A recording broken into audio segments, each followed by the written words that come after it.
Warriors podcast. I'm Max. I'm Rich.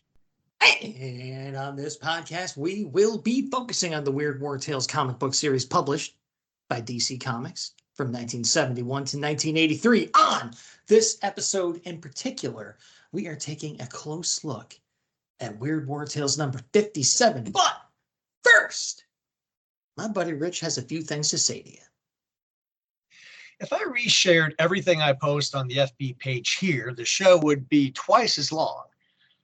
In honor of the 80th anniversary of D-Day and with a Star Trek original series set tour Road Warriors episode in the near rear view, however, it feels like it's time to address the World War II combat service of James Doohan. At the beginning of the Second World War, Doohan joined the Royal Canadian Artillery and was a member of the 14th Midland Field Battery, 2nd Canadian Infantry Division from Cobourg, Ontario. He was later commissioned a lieutenant in the 14th Field Artillery Regiment of the 3rd Canadian Infantry Division. He was sent to England in 1940 for training. His first combat was the invasion of Normandy at Juno Beach on June 6, 1944, D-Day. The sea was rough, Doohan recalled of his landing on Juno Beach that day, an anecdote included in his obituary. We were more afraid of drowning than we were of the Germans. Shooting 2 enemy snipers, Doohan led his men to higher ground through a field of anti-tank mines, where they took defensive positions for the night. Crossing between command posts at 11:30 that night, Doohan was hit by 6 rounds fired from a Bren gun by a nervous Canadian sentry, 4 in his leg, 1 in the chest, and 1 through his right middle finger. Now, a Bren gun is a light machine gun, so he should be considered himself lucky that he survived this, obviously. The bullet to his chest was stopped by a silver cigarette case given to him by his brother. He would later give up smoking, but at least he could say that being a smoker had actually saved his life. His right middle finger had to be amputated, something he would conceal during his career as an actor. D-Day was the first and last action he saw in the war.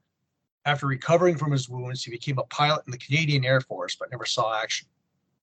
Doohan, through his acting career, took measures to hide the missing finger, but it was occasionally visible to the camera, including in certain scenes from Star Trek, including, most notably for our purposes, the Trouble with Tribbles episode. He made no effort, however, to hide the missing finger during his decades of autograph signings and convention appearances. Doohan died in 2005 at the age of 85, and according to his son Chris, some of his ashes were smuggled and hidden aboard the International Space Station in 2008, where, to the best of anyone's knowledge, they remain to this day, but that's a story for another time. But speaking of veterans, my requests to Joe Orlando, Gene Colan, Joe Sinnott, Nick Cardy, Jack Olick, and Bob Haney's Find a Grave pages, recognizing them as vets, were approved since we last recorded, along with adding Irv Novik's birthday. Intel report. Hound, a graphic novel released in February 2024 by Mad Cave Studios. Written by Sam Romsberg and Sam Freeman, art by Rodrigo Vasquez. During World War I, a young soldier is assigned to one of the most deadly areas along the Western Front. However, he finds the greatest threat to his life lies not with the enemy, but with a cult formed by his own men. Found nestled and protected within a den of wolves, the journal of Private Barrow, a fresh young soldier drafted into Britain's Royal Army during the height of World War I, meticulously and explicitly recounts the events that led to his death. However, where most men are sent to the trenches, Barrow was sent to a place known only to him as the Gas Quarter, a patch along the Western Front known for its incessant mustard gas attacks. Our story and the journal both begin with Barrow's introduction to the unit occupying the quarter, a group referred to by the top brass as the Hounds, a nickname earned by the appearance of their long-snouted gas masks. Immediately, Barrow is shaken by the sight of them and is soon pulled into a hell that can only come from the savage horror of war. Cover detail. Art by Romeo Tangal, 35 cents. Weird War Tales is red on white. A skeletal World War I doughboy in a tattered uniform straddles an injured World War II GI on the ground, grabbing his collar and preparing to plunge a knife into his chest. Flames bellow in the background in front of a medieval castle. To one side, a beautiful princess in a billowing orange dress gives the thumbs down. In the lower right corner of the cover, at an angle, reads the banner, "In a land beyond time, an incredible trial by combat." Cover date, November 1977. Date of release, August 10th, 1977. No Killjoy. Moving right on to the CNC. At first look, this is a badass cover, but the more I looked at it, the more I saw. The skeleton's forearm grabbing the GI should have 2 bones, not 1. Looks like a zombie, Solomon Grundy or something. Killjoy? Perhaps. The flames kind of look like an orange wall just sitting there. And then there's the queen, princess, whoever that is, wearing the tall, pointy hat like a witch. That dress leaves absolutely nothing to the imagination. Way too much cleavage, if you can even call it that, because you definitely see underboob, and way too much leg. Probably not period correct. The heart-shaped belt she's wearing is positioned in a way that makes me wonder if her name isn't Chastity. And the dress's trailing edge just looks like a shapeless blob that looks like it's about to catch on fire from the flames. Now, don't get me wrong, as I like as much TNA in my comics as the next guy, but there's something about the way it's packaged here that doesn't work for me.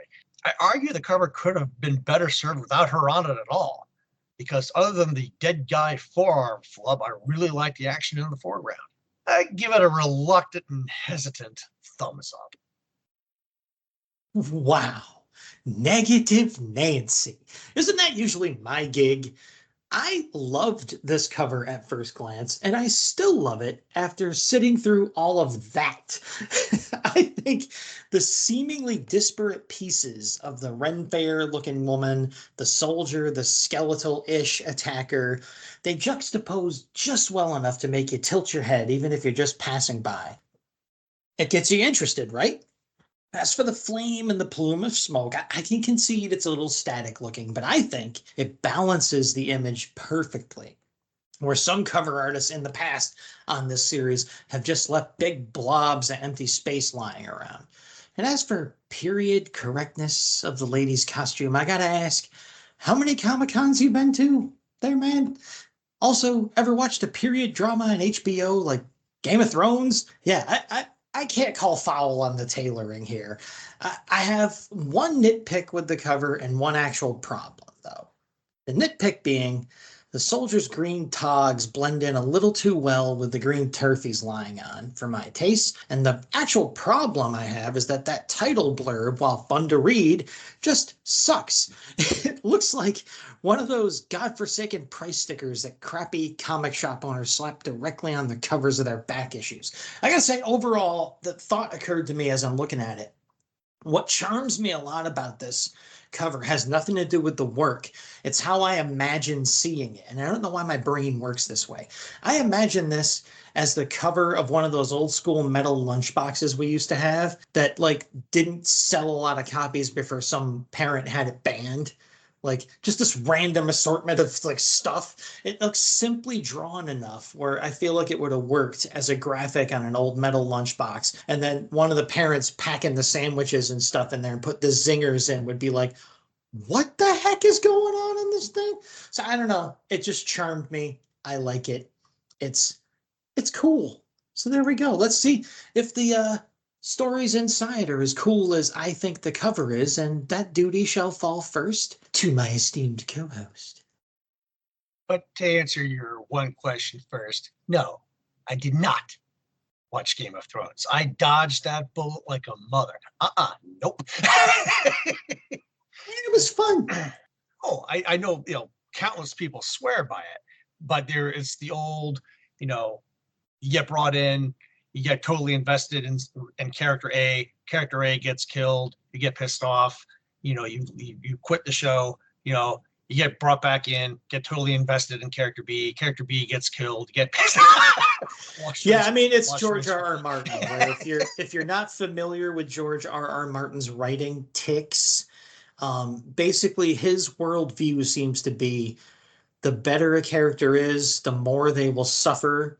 So, like, the way to cheat on a Martin story is like, is this a really good person? Don't get attached. And like, if it's a bad person, you can stay attached for a little while longer. That's about it. So, anywho. Trial by Combat. 9 pages, script by Arnold Drake, pencils by Dick Ayers, inks by Jerry Teleok. It's the summer of 1944, and Allied armor is sweeping across France.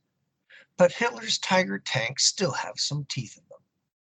Sergeant Joseph Lomax's last memory of that moment is a blinding flame and deafening explosion. The Norsemen called it Valhalla, the palace in which fallen heroes spent eternity.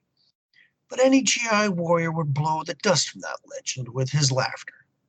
That is, until he understood that even the impossible was probable in the weird war trial by combat.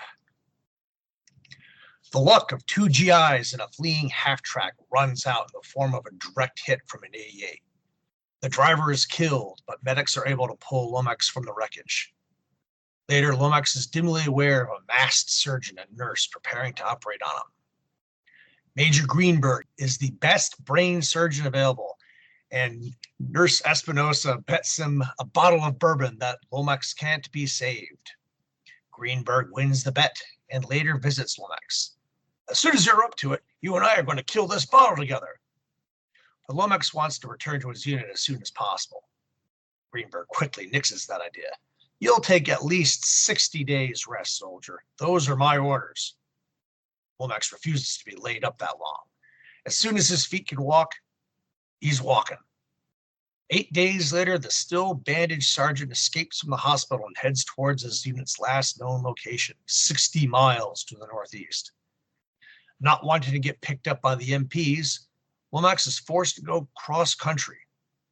It's slow going, and he only makes 15 miles in 3 days. Finding himself at the foot of a mountain and his head throbbing, Lomax eats a snack and falls asleep. He's awakened by 2 menacing jabs in his ribs, and is amused to see an armored knight on a white horse poking him with a lance. Unarmed, Lomax can only react to the knight's threatening gestures to get up and proceed up a winding mountain path. The knight refuses to reply to the Americans' inquiries as they climb. At the summit, Lomax's grim smile disappears and total awe replaces it. France is full of crumbling castles, but the one that stands before him now looks brand new. Crossing the drawbridge, a sense of dread fills Lomax, and he makes a break for it. But the silent knight effortlessly whirls and knocks the American out with a lance blow to the head. When his eyes focus again, he is laid out on a soft cushion inside the castle, and a beautiful woman is gazing down on him.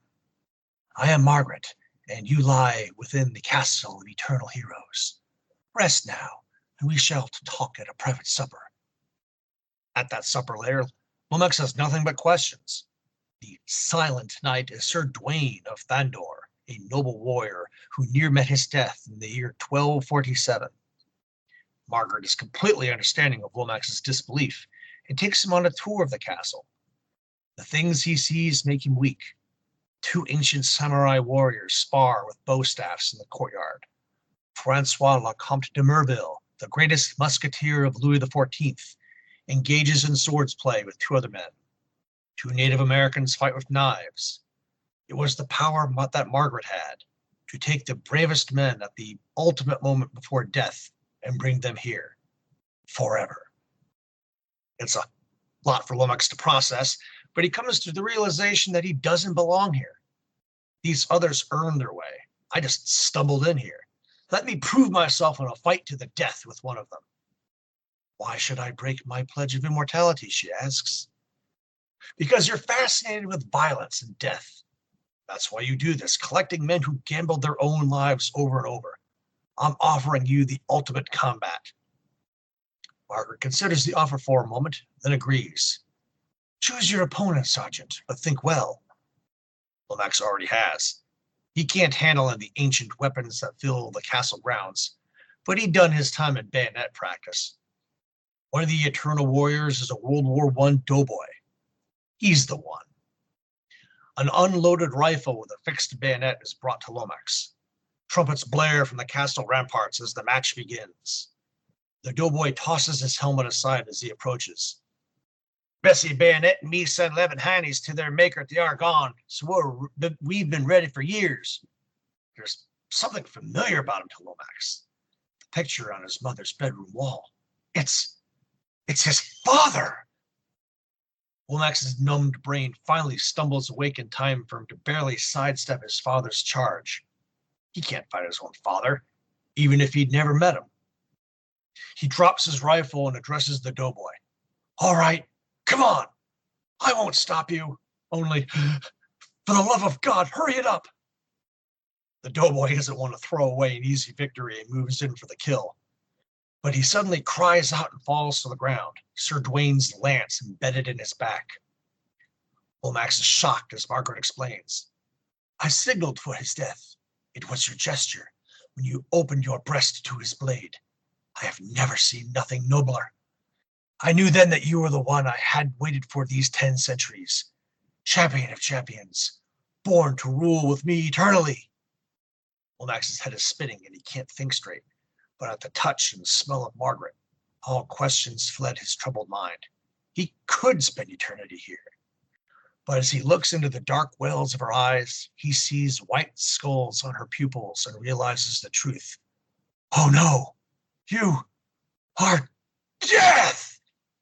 And he screams. Major Greenberg sighs as he removes his mask and steps back from the operating table, less than an hour into the surgery. Lomax was gone. He'll never forget that scream. Nurse Espinosa agrees as she removes her own mask. And what do you suppose he was dreaming when he moaned, "You are death"? Espinosa is Margaret. Killjoy was here. Although Lomax is a sergeant, he's wearing the U.S. pins of an officer on his uniform. I'll use page 3, panel 5 as my example. For enlisted, the U.S. would be on a disc. All right, then. Comments and commendations. And I should mention, with the father in this story, we're recording this not too long after Father's Day. So coincidence? I think so. And as I mentioned, I'll lead off the C&C here and say that page 1 of this story as an object is just freaking great. I love the sound effects, just the entire thing. And sure, as Rich will mention, and it's definitely true, the Teleoc inks are as heavy-handed as they come. But I like the combo here of the more traditional breakdowns laid out by Dick Ayers being finished by such a stylist as Jerry T. It's a nice twist, and it affects the whole story as it goes forward. It's nice to see Jerry T's style in this kind of more trad framework. The host logo panel is really good, down to the choice of 2 different fonts for the Weird War and Trial by Combat. And the overall look of the skull is great, even if I thought he was wearing a bow tie at first, looking at that. I got over it, but as an avowed Trekkie, and as we just paid homage to Jimmy Doohan up top, I got to call out the "I'm pushing her as fast as she'll go, Captain." I mean Sarge in panel 1 on this page as well. And on page 2, panel 1, here we go, folks. The eerie effect of the lights around the operating table brought to mind a very personal experience of mine that tied way more into this story than I certainly ever expected. See, back in college, I had to have a little surgery on something called a hydrocele. Look it up, kids. It's fun.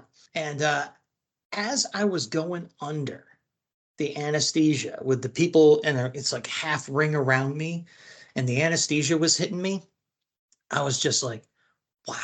Like that was the first time I ever had surgical anesthetic, and I was just like, this is good stuff. I was gone. And then at the end of the operation, I remember clear as day, they roused me a bit to let me know that they were going to move me to the recovery room. And all I could see were these silhouettes of vague human-like shapes with the operating lights and a half ring around them. So they were all backlit and it had like a tunnel effect. And I thought, with crystal clarity for that second and a half that I was awake, this is it. This is what people think they see when they're like, I was on the table and I saw a tunnel and they told me it was time to rest, because I remember I was kind of trying to sit up and someone was pushing me back down like, no, no, no, they're a person on a lot of drugs. You sit back down. We're going to take you someplace where you can rest. And how much does that sound like? It's not your time. You must rest. Burr, burr, burr, burr. And I thought that with total clarity. So seeing that panel in this story, I'm like, there it is. They're drawing that effect. Like the effect of the lights behind them is drawn all eerie like.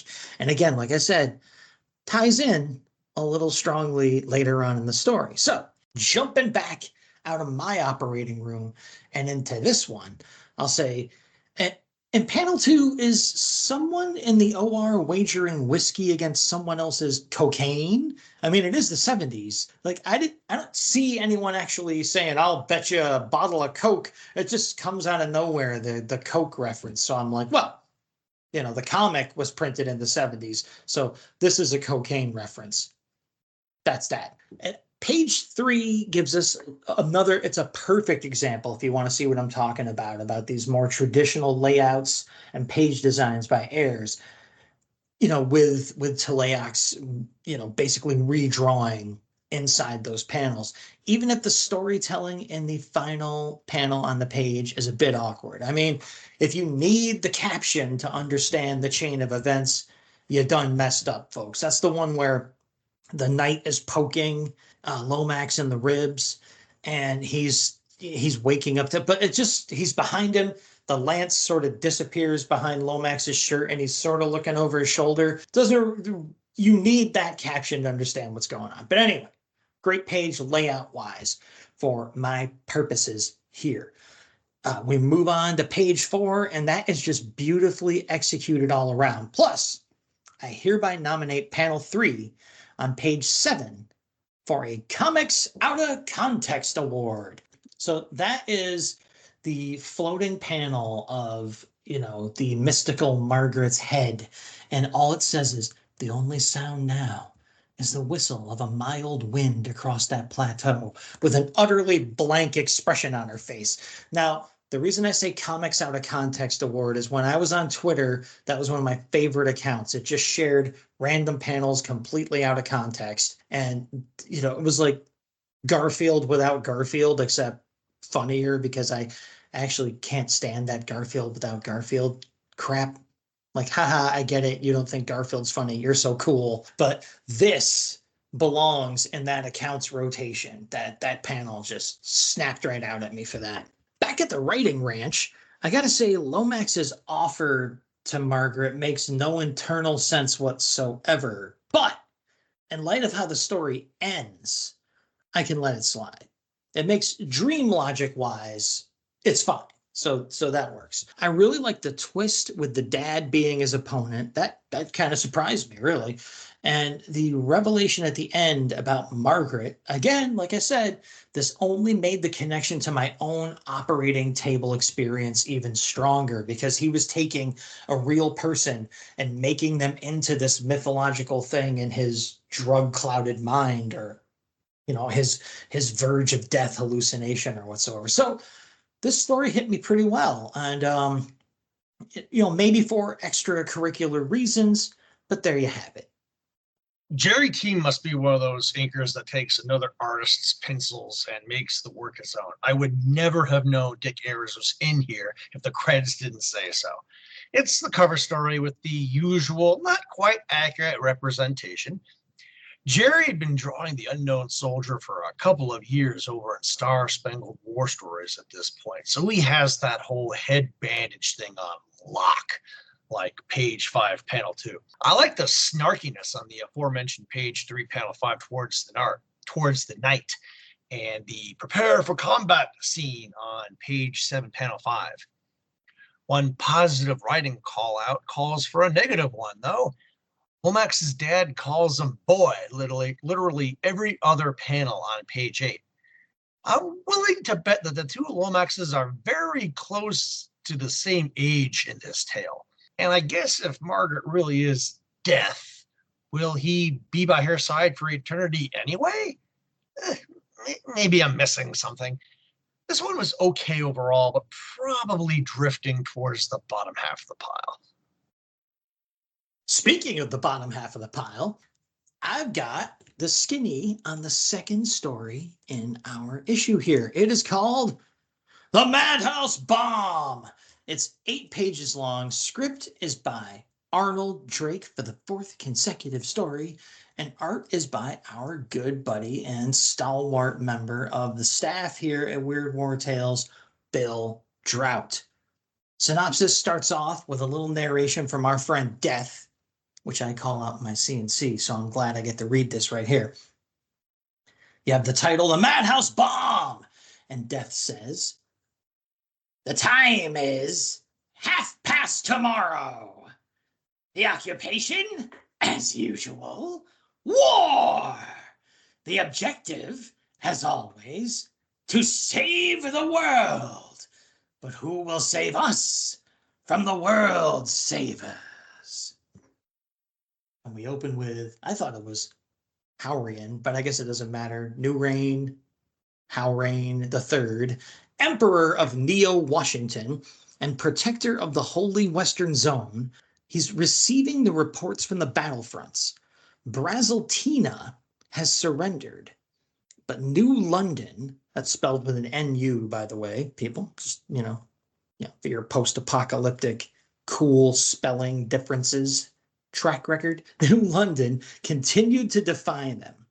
Now, in the 2114th day of siege, the insolence of New London is a personal embarrassment to Emperor Nurian. I'm going to say Nurian. Is that good? Don't worry. It's the only time you're ever going to meet the guy. So his name's Emperor Nurian now. And he orders Professor Eindarf, I love that name, to be brought to his music room immediately. When Eindarf arrives, New Reign is seated behind a piano. "Have you ever seen a piano before?" he asks Eindarf. "An early non-electrical instrument. This one was said to belong to royalty, a Count of Basie." Eindarf protests the interruption of his testing on Virus M, but the Emperor is tired of all the testing. "How certain are you of your results?" he demands to know. 87% is good enough, in his opinion. "We will chance the rest. Let a delivery rocket be readied at once." 5,000 miles away, New London artillery breaks up another Neo-Washington assault. It's incredible that the defenders had held out for almost 6 years. Neo-Washington soldiers are almost amused by the tiny rocket that soars overhead and explodes with a sputtering noise in the city. But within minutes, all firing from New London ceases.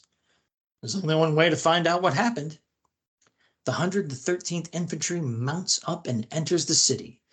They are totally unprepared for the sight that greets them. Everyone in the city was acting crazy. One man wore an Indian headdress and played a banjo, another a top hat, and speaks to a pumpkin. All around, people wear costumes, dance, play leapfrog, and do other odd activities for a city under a 6-year siege. Lieutenant Scotty, there we go, keeps rolling, quickly realizes the truth. "That mini-missile must have contained the new Virus M that drives men permanently insane. Decontam suits, hurry! The virus is highly communicable through direct body contact for 72 hours. Dressed in their chemical gear, Scotty demands one of the New Londoners, who is dressed as a clown and sniffing a flower, to surrender their weapons. "What weapons? Never use them. Don't you chaps realize war is only for crazy men?" The madness surrounding the men from Neo-Washington continued to unfold around them. One of the locals is playing an odd musical instrument stolen from a museum that Scotty thinks is called a harmonica. Enough's enough. The troops from Neo-Washington open fire and slaughter the insane and defenseless defenders of New London. Burn the bodies, Scotty orders. If we let Virus M spread, we'd win New London but lose the war. Within a week, the deed was done, and occupation troops relieved the men of the 113th. On the flying transport, one of the men, Franco, starts playing the odd harmonica instrument he'd nabbed as a souvenir. Scotty slaps it out of his hand. Are you crazy? Whatever made you pick up that thing? Easy, Lieutenant. You said only body contact could spread the virus. Besides, I dipped this in triple-strength decontam solution. It's still not worth a chance, you idiot. Later, at company headquarters, Scotty addresses the men in preparation for the next attack on Dubal Fast. Franco, you'll lead the left flank. Not me, sir. Not me, sir. Franco cackles with crossed eyes. Get some other sucker, sir. A man's got to be loco in the cocoa to fight wars. Don't you chaps understand that? Weighed by dread, Lieutenant Scotty inspects the rest of his men. Like the defenders of New London, they're dressed in all manners of odd clothing. One has a bag of golf clubs on his shoulder and an Indian feather. Another is in a fur coat and carries a broom on his shoulder. A third licks an all-day sucker and wears a sports jersey. Scotty files a report to Neo-Washington and the Emperor, wanting to know if he should shoot the contaminated troops. The Emperor is playing a saxophone when the report comes in and is horrified. Our own brave soldiers? Good heavens, no! Tell him to stand by for clarification. Minutes later, Professor Eindarf stands behind the Emperor and absorbs his rage. Your fault! Your fault! You claimed only direct contact with the bodies would spread the virus. There was no such contact. I begged you for more time to test the virus samples, Your Majesty. Nurain storms to a control panel and starts flipping switches. Excuses, excuses. In the end, I alone must assume all responsibility. I will compute the Z-bomb course myself. It must be dispatched in total secrecy. 'Tis a pity so many nice lads must be sacrificed. 6 minutes later, outside of Dubal Fast, the troops from Neo-Washington had just enough time to recognize the incoming bomb as one of their own before they were killed. 2 divisions were wiped out in the blast, and later a grim-faced Nurain addresses his people. The use of an enemy rocket disguised as one of our own is against all rules of modern warfare, but those 23,000 men shall not have died in vain. Your Emperor shall see to it that the enemy pays tenfold for every drop of blood. After the speech, one of the troops arrives with a gift for the Emperor. Nurain is in a foul mood, another soldier warns the gift bringer. He had Professor Eindarf executed just an hour ago. But the first soldier is convinced this gift will cheer the Emperor's spirits. It's a harmonica, after all. Nurain knows it was probably stolen from some museum, but is delighted nonetheless. Order an emergency meeting at the Supreme Mill Cown for midnight, he commands. I am planning the most devastating attack of the war. But in the meantime, the Emperor lays down on his sofa and begins to play the quaint mouth organ. And death closes the story like this. There was no war council that night. In fact, Nurain became the Peace Emperor. He might have been called the Mad One, too.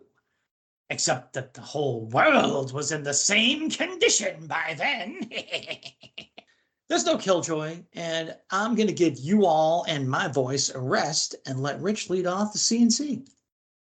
Bill Trout crushes it in this one, from the futuristic, deathly narrator on panel 1 on. The Count of Basie reference on page 2, panel 2 got a chuckle out of me. The overweight and overconfident Noreen definitely gives one an implication of narrow fiddling while Rome burned, intentional or otherwise. This is what happens when you release a biological or chemical weapon when it hasn't been fully tested. Things mutate, and then what? The combat scenes in page 3 are just great. The troops of Neil Washington hunkering down under enemy fire, then moving out after the virus takes effect. Maybe my favorite panel in the book is number 2 on page 6, Franco cross-eyed with that big black mustache of his. The silhouette of Dubelfast getting nuked on page 7, panel 4, and the way Noreen is portrayed, lounging on his sofa with his eyes closed as he plays the harmonica on page 8, panel 5 are both solid. Noreen earned what he's about to get. Too bad the whole planet is going loco and the cocoa with him. Clown. So the first page of this story had me pumped. You got a great intro panel, and the logo gave me Don Heck vibes, this is the second time I've noticed that in Drought's work. And the intro text itself was just freaking metal. I love that I got to read that in the beginning there. Follow all that up with the splash panel below with all the Neo-Washington, Holy Western Zone, and so forth. And you got this Mighty Samson, Thundar the Barbarian, post-apocalypse loving nerd on the hook. Then, however, for me, the trouble begins. First, we have an incredibly lazy panel of so-called action at the end of page 2. Someone was looking to get a page out quick that day. I mean, compared to how great the art is in the rest of the story, it just sticks out to me like a sore thumb. Page 3 looks like we're pulling the nose back up because it's a great freaking page, but then the rest of the story hits. So Virus M makes everyone into hippies and gave them all costume changes that fast. The explanation that they all raided the shops just doesn't wash for me. It seems to have happened too quickly. They go in, everybody's wearing costumes. The whole resolution for me was just terrible. Even the message, if there is one, falls flat and is confused in my opinion. Is this an anti-hippie story, as the depictions of the infected would have you think? They're going crazy, so they don't want to fight war. And if you look at the drawings of the people who are crazy, they're like, it looks like Bill Drought's opinion of lazy hippies. It's almost Mad Magazine like, especially the really great, it's a great drawing of the one sucking a lollipop in the lineup. Like I said, it's Bill Drought. The art's fantastic, but I'm talking about the writing here and how it goes along with the art. So is it anti-hippie or pro-hippie? Since wars seem to be ending for good, we don't stick around long enough to see if they ever decide. Bleh. And I want to stress again, beyond what I wrote in the script, the art, other than that one panel I called out, it's Bill Drought, baby. It's fantastic. I like every panel in the story except for that one. It's the writing that got in the way for me here. So that's our story content. We're going to move on down the road, and I'm going to page on down the comic book here to a little section called APO Weird War Tales, where the fans wrote in with some letters to our editor. And mine starts off a little something like this. Dear Joe, it's been a while since I last read Weird War Tales, so I figured I'd pick up number 54 and see what's going on. Admittedly, I would have passed it by on the stands were it not for the gray Morrow cover, but I'm rather glad I didn't. Weird War Tales has certainly picked up. Not perfect, but definitely picked up. My only suggestion is that you get rid of the introduction page. It serves no purpose. After all, if you can't figure out what the book is about from the title, then you should give it up. Actually, I do have one more suggestion which just struck me. Cut out those ridiculous skeleton covers.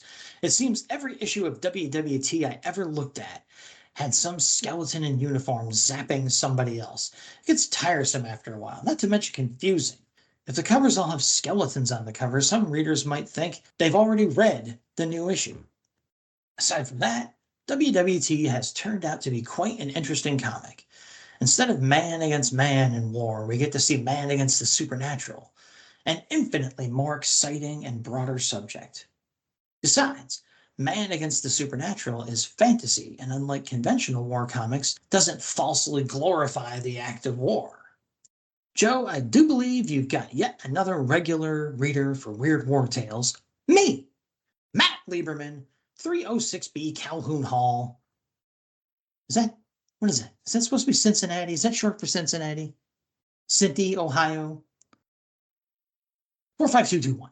So the reason I picked that letter out is, well, there's only a few of them, but this guy's calling for the elimination of two of my favorite things, all right? The intro pages, and I love the skeletons on the cover.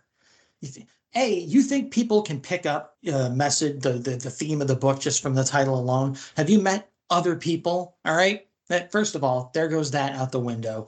And then they all look the same because they have a skeleton on the cover. Every issue of Spider-Man's got Spider-Man on the cover. What's the problem with that? You don't context clues from the rest of the scene don't sink in, huh? I don't know. So even though he was a rather positive chap, me being me, I had to take issue with most of his letter. So that's why I picked him out. Rich, who'd you find? I found this dude called Howard K. And his letter actually starts the letters column. Dear Paul, hey, a Gray Morrow cover. Even now that Mr. Morrow has returned to the DC fold, make sure you keep your claws tightly in him so he doesn't escape. I enjoyed the intro page, although I'm not in favor of them for every issue. Occasionally they make a nice change of pace, but not, as I said, every issue. By the way, who is the RT who drew the intro for WWT number 54? Soldier of Satan was a bit ho-hum, and I figured that Mason would lose his sight in some appropriate fashion by page 3. Don't feel bad though, since you have to kind of expect the expectable from Jack Olek. The Abe Ocampo artwork, however, made up for the rotten story. The trailer was a bit better, but not by much. George Kashtan is very capable of turning in a readable tale, and I guess he did it in this story. I think what made the story was Gene's comments on the folly of Homer. I do not know what that word is. Maybe the folly of honor, and it's just a typo. Okay. Yeah, The maybe. folly of, okay, we'll call it folly of honor on page 5. Oh yeah, okay, that's that story. Okay, yeah, that probably is it. Okay. Ernie Chua's pencils were, I'm sure, helped tremendously by Ricardo Villamonte's inks, but still, well, I wouldn't vote it any awards. Evil Eye. I really missed seeing a new Day After Doomsday in this issue. I sometimes think TD-AD is the only reason I buy Weird War Tales. So just don't disappoint me, guys. Howard K., 256 East 89th Street, Brooklyn, New York, 11236. And the reply is the artist on WWT 54's intro page was Romeo Tanghal. Called it. Totally called it. And you can catch his work on various war titles in the DC line, most notably Men of War. As far as Gray Morrow goes, fear not, you'll be seeing his covers on a number of other DC mags. Yes, they say other DC mags because we shall not see him again in the pages of WWT. So what comes next after the APO Weird War Tales? It's usually our favorite ads. And oh, I got a good one here, folks. Superman versus Wonder Woman, coming October 13th. The untold epic of World War II revealed at last. Superman Wonder Woman file, Department of War, top secret. The incredible story of Superman's fight with Wonder Woman. The fate of the free world hangs in the balance. All new 72 blockbuster pages by Jerry Conway, Jose Luis Garcia Lopez, and Dan Adkins. And there's a black and white photo drawn, obviously, of Wonder Woman throwing her golden lasso around Superman, and they're actually having a pretty severe disagreement about something. I wonder what it is. Well, I'll tell you a little bit about it. I'd seen the cover of this book for years of Supes and Wonder Woman charging each other with the famous Uncle Sam poster in the background. I never put it together until I saw this ad, and my interest was piqued. I skimmed through it online and decided I needed to get a copy of my very own Max Wins Again, fortunately available in a much cheaper, though still oversized reprinting. In a nutshell, both Superman and Wonder Woman find out through different means about the existence of the Manhattan Project, something that Wonder Woman is violently opposed to. No spoilers here as to the fight's outcome, but I will say that I thoroughly enjoyed it. Conway and JLGL, of course I did. Yeah, that's one I've seen ads for forever, and I've never read it myself either, so I'm gonna have to bogart that. So you spend the money, I read the comic. That's what I like. And we've been doing that for about 30 some odd years. Yeah. Just like nice to take it out for a spin every now and then, you know? So it's me, folks. It's the ad section. So guess what I did? I cheated. I'm going to mention, I got one ad and I'm going to mention two others. So I got three ads. All right. So as is usual for me lately, I picked something out of the Direct Currents official DC fake news page that's inserted into these issues during this time in history. And it's an ad for an issue of the Freedom Fighters. It says, Freedom Fighters battle renegades. The solicit text for the issue goes like this. Doll man tried for murder. Texas. Split up and scattered all over the country, the Freedom Fighters are faced with a variety of problems. In Texas, Uncle Sam, Phantom Lady, and the Human Bomb are struggling to establish civilian identities, and they find themselves in a face-to-face confrontation with a quartet of super-powered Indians who are on the warpath. Meanwhile, in New York City, Daryl Dollman Dane is on trial for the murder of the district attorney, David Pearson. And the case does not look good for the shrinkable superhero. Finally, you'll learn the origin of the Ray and meet his mysterious rescuer in upstate New York as the Master of Light recovers from a wound received as he battled the Americommando. The action's all there in Divided We Die by Bob Rozakis, Dick Ayers, and Jack Abel in Freedom Fighters number 11 on sale the week of August 15th, I think it says there in the muddy print. Now, the reason I called that out is holy old comics man Bell ringeth across the country wide on this one. Like the inset picture shows three Native American types, like, you know, dressed in, I guess, just loincloths, blasting three of the Freedom Fighters, one with lightning eye beams, one with, like, I don't know, water spouts out of his hands, the other one lunging forward. And plus, I want to find this issue and read it because I'm sure the portrayals of the Native American superpowered individuals in question is just, I'm sure it aged really well. Besides all that, the whole issue sounds fun anyway. But I had to call out that one just because we didn't ring the old comics man bell too much. And man, it's ringing there pretty hard. The other one, I would kick myself if I passed by a chance to at least comment on the 2-page Saturday morning cartoon ads. And I've done this before, but I'm going to zero in on just part of the 2-page ad for our Saturday morning lineup here, which I think excellently represents the nadir of the Hanna-Barbera formula. All right. See if you remember a single one of these shows, folks. It's the Skatebirds. 3 funny feathered friends, 4 fantastic shows in one. Yep, don't remember that. How about the Robonic Stooges? That's Robonic. Robo-N-I-C Stooges. It's the 3 Stooges as super robots who can do anything. Wrong. Like, okay, we had the Super Harlem Globetrotters, the Robonic Stooges. Even I don't remember that. We've got Wonder Wheels. Thrilling adventures of a quiet teenager whose little bike becomes a supercycle at the first sign of trouble. And I bet it talks too, you know, like Speed Buggy, and whatever. Mystery Island, that doesn't look too bad, but it's like, what evil has trapped our 3 young heroes on this mysterious island? Can the remarkable robot Pops, P-O-P-S acronym, save them from the terrible Dr. Spider?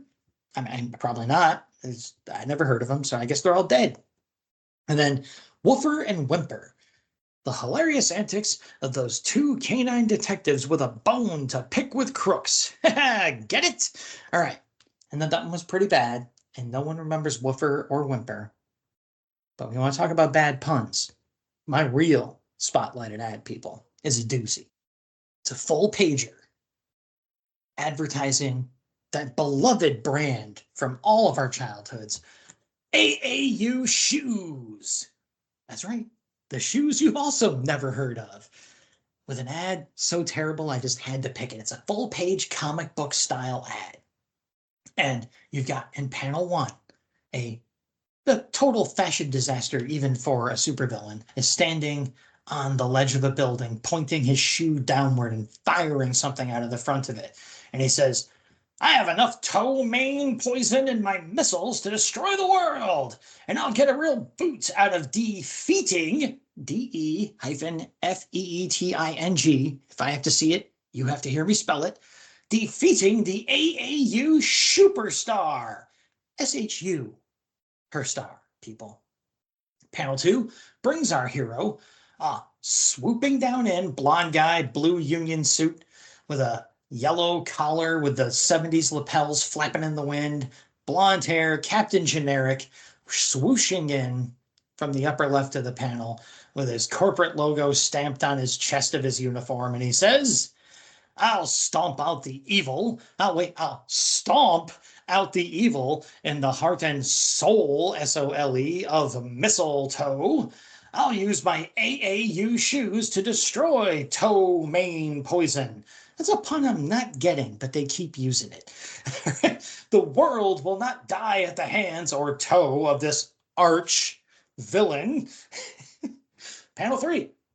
A burst of energy lights up the sky as the AAU Shuperstar battles the hard, calloused mistletoe. And there's some vague action going where they're shooting stuff out of their shoes at each other.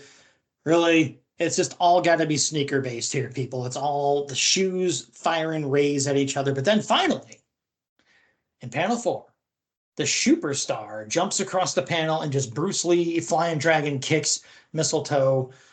Maybe in the face, by the way, his neck's flexing backwards with a big pow. And he says, the jig is up, mistletoe, and so is the jog. In my AAU shoes, I can run all the heels out of the world. I'll make you vanish. Shoo, shoo, shoo. We're almost to the end. Keep with me here. Stay strong. All right, next panel is the villain is down and the AAU Shuperstar is stepping on his back and pulling on the scruff of his neck. Just like, all good police should restrain people when they probably can't breathe or whatever. And mistletoe says, he really laced into me. My power is weakening. My toe is all uptight.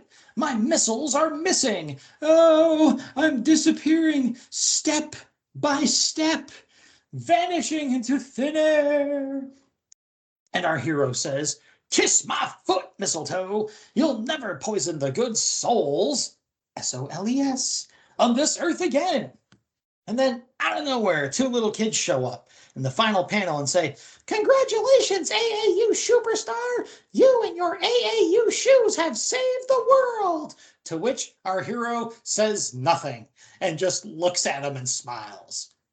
Probably holds that eye contact a little too long. You know what I'm saying? And at the bottom, we have imported by Intermark Shoe Company, a division of International Seaway Trading Corporation, Cleveland, Ohio, 44113. Wear AAU shoes and be a Shuperstar. Available in fine department, shoe, and specialty stores everywhere. Were they everywhere? Anyone ever seen a pair of these things? But there you go. That is the most bad pun-laden, just awful comic book page I've ever seen in my life, and it's a full page ad just waiting for me to pick it here.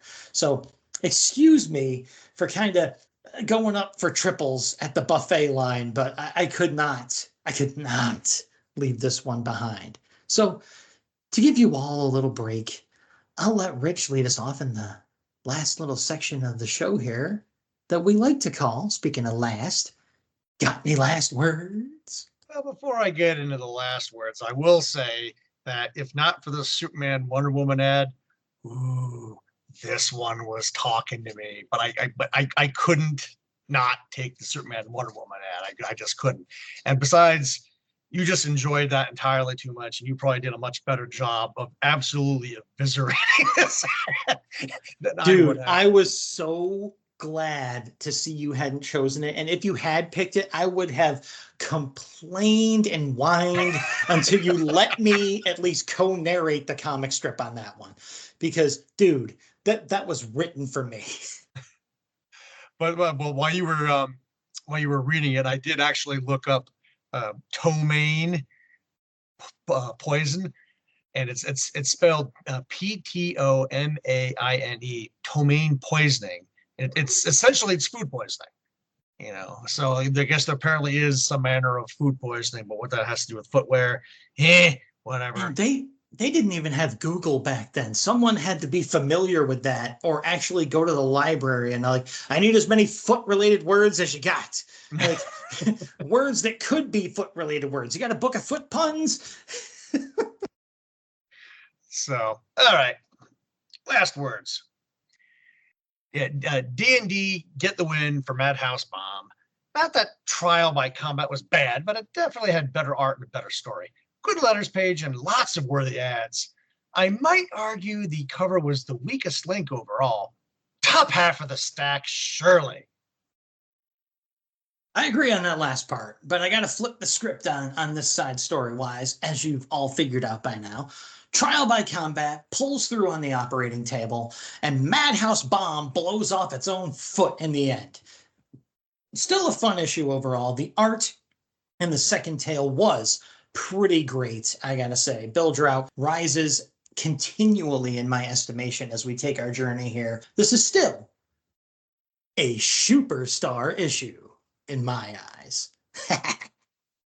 So here's the end of the show, folks. We've done the issue, we've done the ads, we've done our last words. We've taken our tour through these pages. And here's where I remind you that we've got like a Facebook page. You ever hear of those? Hear one of those? We got a great one run by our buddy Rich. The Facebook page is constantly hopping. Lots of activity, lots of stuff to do, lots of cool people to talk to. And while you're on the internet, you can swing on over to another website. Yes, you can leave Facebook, people. You can do it just briefly. You can go to redbubble.com and you can search for the Weird Warriors podcast. And if you do so, you'll see our amazing logo drawn and designed by Bill Walko himself. Bill Walko of the Hero Business online comic strip.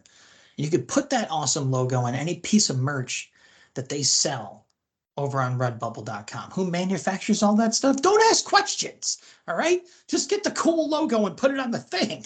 And if you get the thing, and you get it and it comes to your house, you can take a picture of that thing and you can send it to the Facebook page via the Messenger app that you can totally trust and is not spying on you.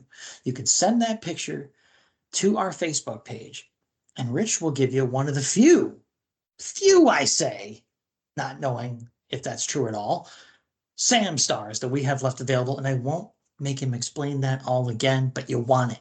Okay.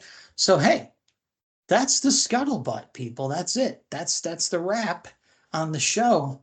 And, if it were up to me, I'd drop you right here. But you know what?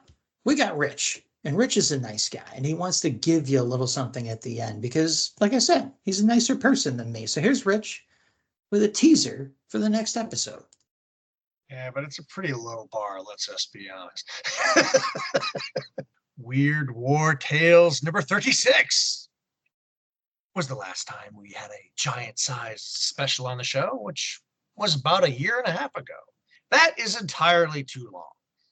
Unfortunately, since there is not another giant-sized special remaining in the regular run of WWT, that means we have to go on a special mission. Or a redeployment. Our gift to you is a giant-sized episode, Weird War Tales special from the year 2000. The only spoilers I'll give you are some for the creators we shall visit. Chuck Dixon, Greg Rucka, Garth Ennis. 7 stories in total. And no reprints. Christmas is coming early this year. Oh, yeah. And it's from, as Conan O'Brien and friends would put it, from the year 2000. Everyone remembers that, right? It's only a 30-year-old comedy bit. You remember that, and you remember me. I'm Max. I'm what you call one of the Battling Bros, right? I'm one of the Weird Warriors. This happens to be the Weird Warriors podcast, and it's a podcast on which we promise to make war No more.